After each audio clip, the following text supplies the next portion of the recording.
This lesson is part of the chess set series. In this series, we're going to go over all the different ways to model chess pieces. So we'll use a whole variety of Maya techniques for modeling, and students can learn how to use different systems for modeling objects and get the same results. So in this lesson, the first lesson we're going to start with for the modeling part is we are going to model a pawn, because that's one of the simpler of the chess pieces. And we're going to model it using mostly only polygon primitives. We'll do a few modifications and some more advanced tools towards the end. But we're going to focus on modeling with primitives. So perhaps a student just wants to keep things very simple, or perhaps they haven't learned a lot of the tools yet, so they just want to learn the basics. This is a good way to start. So what I've done in this lesson is I've set everything up into layers, and I've done each component of the series. So we'll be just switching on layers. So because if I was modeling every bit of it all the way through, the lesson could take a long time. And I want students to be able to have kind of quick lessons so they can just kind of get through things. So as we've been presenting in most of the modeling classes, we're doing a lot of modeling with reference. And sometimes that can be a drawing or an image or something just, and you can have it on a screen on the side, you can have a drawing pad, but image planes are very useful in Maya. So here's a lesson specifically using image planes. So the first thing I'm going to do is I do have an image plane already set up for this project here. And here we go, we have a pawn image here. So if I zoom into the front view here, this is from a classic chess set design from the 1850s. So we're going to just follow these classic forms in this. So basically what I'm doing in this one is I'm going to use just these really basic primitive forms and create this, because if you can see, if you analyze the image, it is basically, you can make this out of a lot of primitive forms. You can basically, this is a rounded form here. This could be a circle or a torus. You have a conical form here, another conical form here, and you have a sphere. So what I've done is I've created these just by doing our usual create object. So you can create these forms here, okay? And then what I'm going to do is I'm going to delete it, and I'm going to switch on the forms here. Basically what I have is I have all the forms basically stacked upon each other here. Let's go into this view. You can see I have and I have them in groups here so everybody can see what the forms are. I have one torus, I have a second torus, I have a cone, which is this, and I'll move things around soon and you'll be able to see them better. And then I have another cone and I have a sphere, okay? So those are all correspond to all these forms here, okay? And let me zoom out.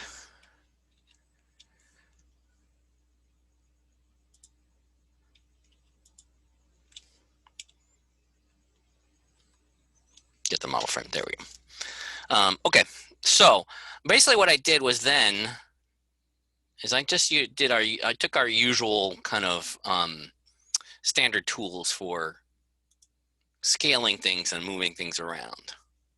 So what I did was I took those polygon forms I had on the below here, and I just moved them up and I scaled them accordingly. So just using our normal standard tools. Let me unreference this and I can show you what I was doing. So basically I just had this form, I moved it up, and I moved this one up by using standard move tool. So what I did was, if you see, let me put this on X-ray mode. This is kind of a new thing that students haven't seen yet.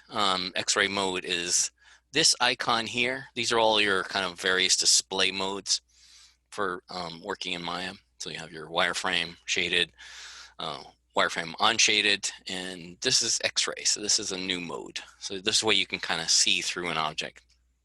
Okay, so basically, you just move things up, and then if I zoom in, I took that torus and I basically scaled it. I squashed and scaled it. or scaled and squashed it. So I used my scale tool here, and you just kind of get it in place, right?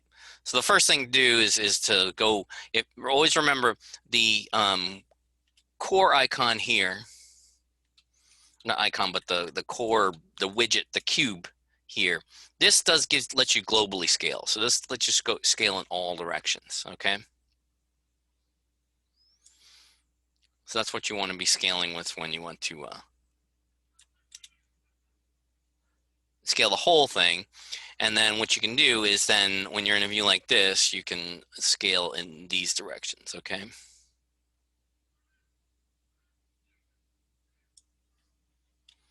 Or actually, the best thing with this is scaling in just this way. Because some of the lateral direction, sometimes you'll just get a front or side.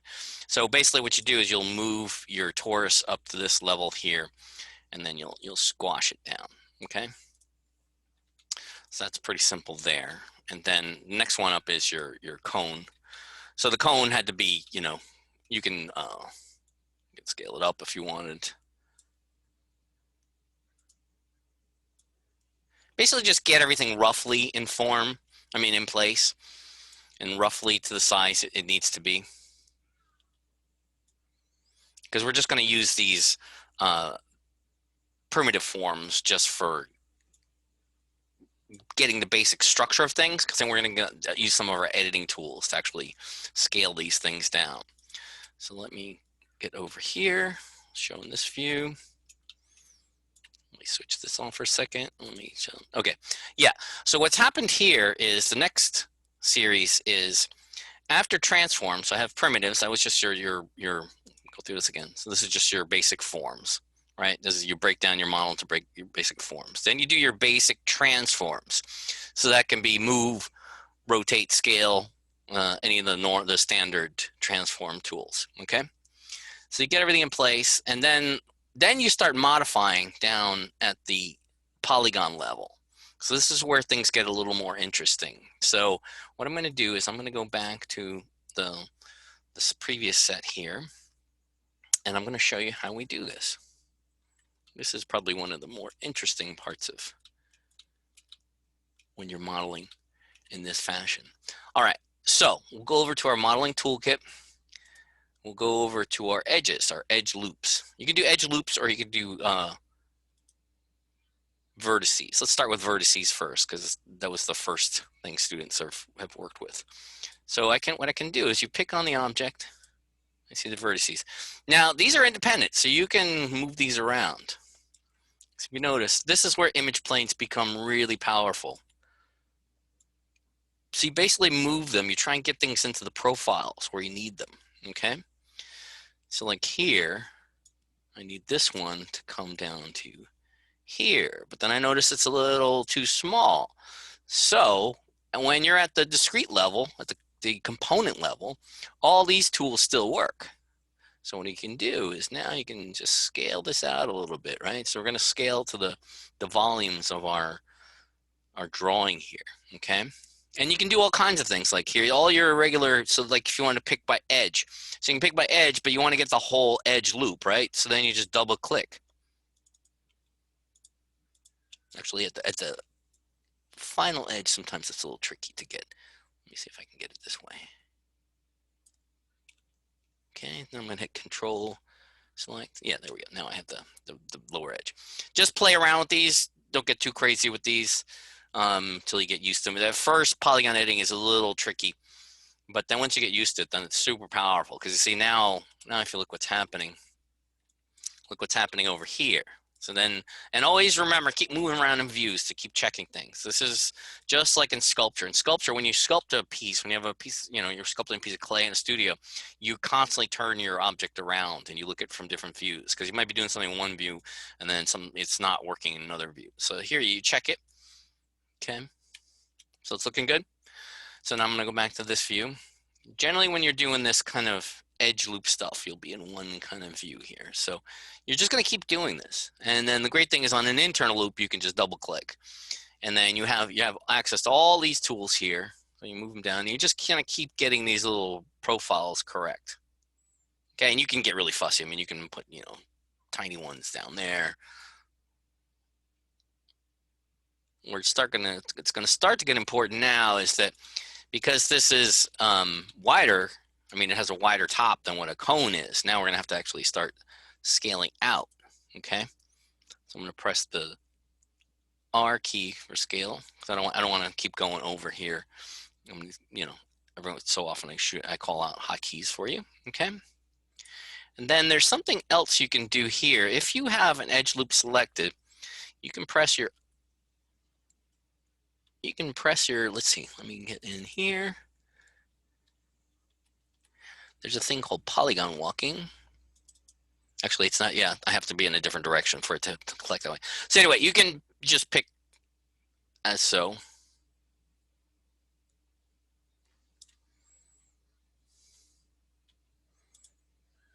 Okay, and then just keep double clicking on your edge loops.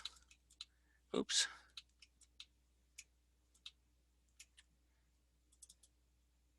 And scaling it up. Now make sure you're scaling from that center one, or else you'll get scaling just in certain directions. Okay. Let's scale this up, and I'm going to move it down. I'm going to move it down to this edge here. So I'm going to press W. See, this is also, you start using hotkeys a lot when you're starting to do a lot of this because it can you don't want to constantly be going over to your icons. Okay. Now here we might want to pick by vertex. So I'm going to go over here, pick by vertex, and I'm going to bring it down. Okay.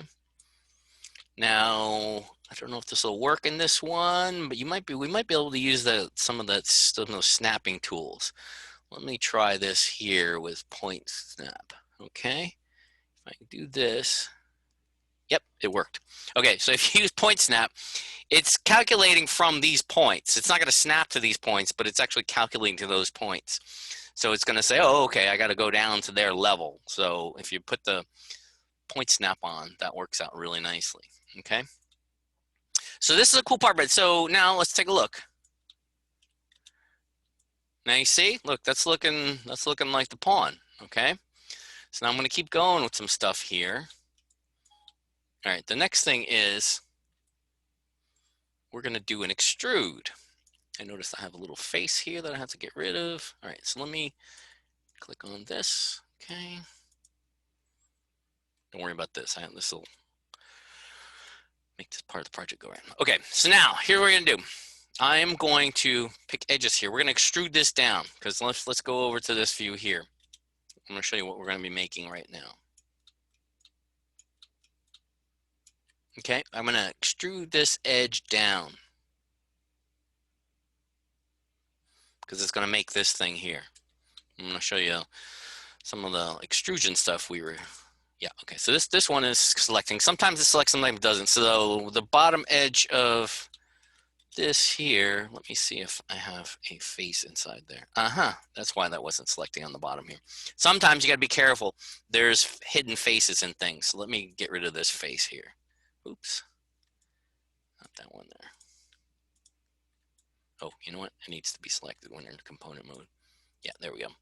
All right, delete that face. Now, okay, that's why that was not selecting before, because there was a hidden face down there. All right, so now if I was what I was doing before, yeah, see, I was wondering why I wasn't getting the whole edge. So if I just, basically what I'm doing is you select one edge there and then you double click on it and it gives you your whole edge loop. Okay. Now this is a very important thing to know for working with edge loops. In the recent lessons, we've been showing polygons and edge loops, and these things, as you see, they're really powerful. I'm getting the form just by picking on these loops. Okay. So now here's I'm going to show you some more power of these. So I'm going to pick on this to make sure it's like, okay, so remember to have a selection there. So now we went over extrusion. So we're going to do an extrude on this. Okay. So I hit on extrude. It's going to extrude these edges here. But if you notice something, it's done something weird here. Like this thing is all cockeyed. The reason it is cockeyed because it's on the plane of this thing. So if this ever happens, but you want to be in world space, which is up and down, like straight by the axes, this is object space. It's object plane. This is where its X and Y Z is. You press on that. When you see that little thing there, so we'll go back and we'll go forth. Okay. So now what I'm going to do is I'm going to do my same thing. I'm going to extrude that down, right? So now look what's happening. Okay, now we're going to go into this window here. Okay, so you see what's happening. Let me get this out of the way. I'm extruding that down. Okay, now that's very useful. Okay, so now I'm making that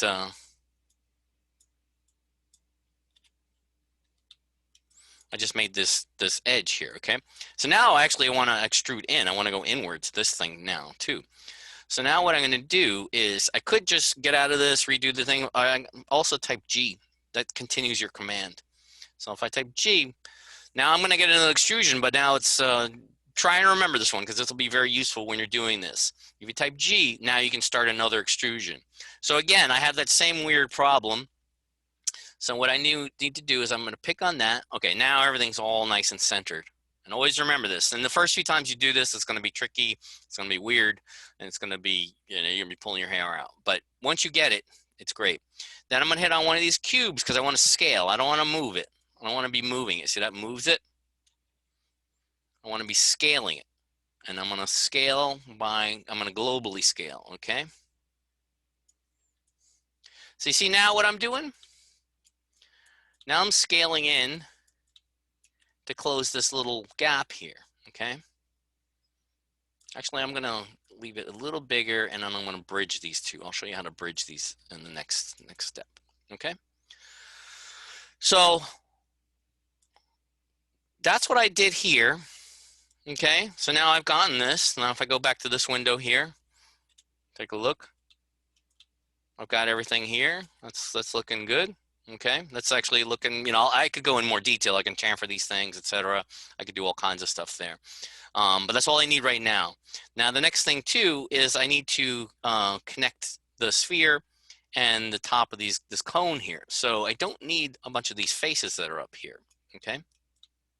So I have this object already selected. So I'm gonna go here to my faces, right? And I'm gonna find out like, where do I want them to bridge? So I'm gonna have them bridge some around here. So I'm gonna probably, let me see about selecting things to about here. Yep, that'll be pretty good. Let me, you know what? Let me just delete up to top here. Delete that. And I'm going to double click on that edge loop there. Okay, I'm gonna scale it out a little bit because the drawing seems to want it to be scaled out. And don't get crazy on this stuff. This is just, yeah, maybe I'm not gonna do that for this one. I'm gonna just do the connection from here. I'm gonna delete the polygons on that part there and have the bridge right there. Okay, that's fine. All right, so now I'm gonna select on this object and I'm going to delete this row of polygons or all the polygons below this edge loop here, okay? So remember in your picking selections here, you want to faces. So I'm gonna pick on the faces. Okay, so now you see all those faces are selected and I just hit delete and then now they're gone. Okay, so now you'll see what's gonna happen here, okay? So what I'm doing is making these little gaps because what we're gonna do is we're gonna start connecting these pieces here, okay? So I did this, I have to do the same thing in here. There's a whole bunch of stuff in here I have to cut out to make some of these holes here. Now let me see, I think I have the next one. Let me template this, turn it off. Yeah, so I already modified some of these here, okay? So now what I'm gonna do is I'm gonna untemplate this. Okay, are these still, yeah, these are still separate objects. All right, so now some of the editing tools we went over are gonna start becoming important right now. Now what we need to do is I wanna start bridging these. And let me go back to the modeling toolkit. We went over bridging here. And this is gonna be one of the first models where you have to really use this in a kind of extensive way. So bridge is dependent on these objects being one object together, okay? But these are separate objects, okay? And what I did was I went around all the polygons. So I cut out the polygons I didn't want in here. So wherever I want the edges to kind of meet up, I cut out all the other stuff. because like in your cylinders, you're going to have a lot of bottom geometry there. So you got to cut that out. So you have to have these gaps, okay? And then the next thing is after that, then we need to select everything, okay? I'm going to select it. And you remember combine. So you have to combine. Now Maya thinks of this as one single object, okay? So now if we do some of the bridge commands and things like that, let's see how this works. Let's go with a nice little area here that's pretty close. Okay, so now you have to go back to your edges, okay? Let me double click on that edge there. Shift, double click on that edge there. So now you have both edges selected, okay? And then if we go to bridge, voila, there we go. Very nice, okay. So that worked well. Let me do the same here.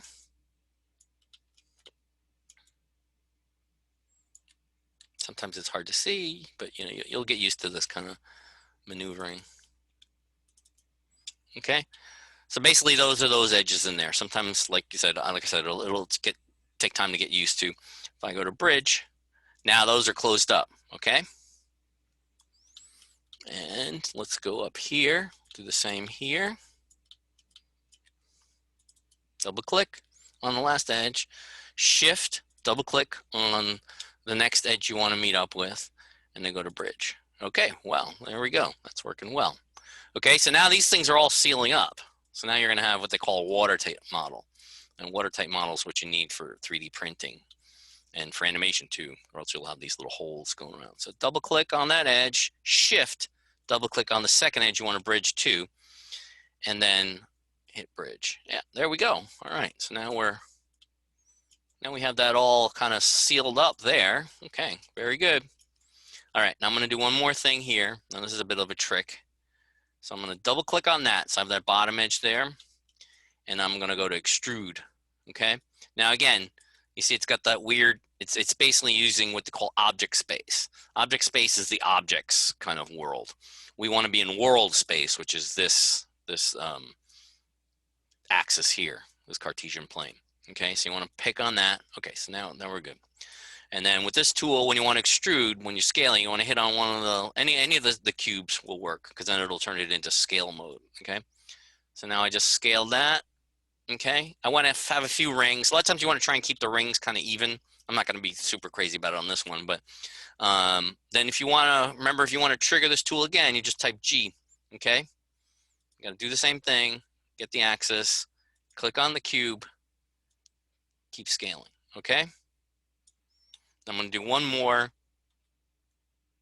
Click on the little round thing, then click on the cube, and then I'm just going to scale it down by eye. You can get really precise about this.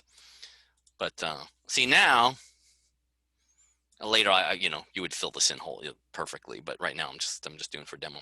So now basically everything's all put together here, okay? And let me go back to the layer control. Let me turn this one off. Oh, that's right. It's its own thing now.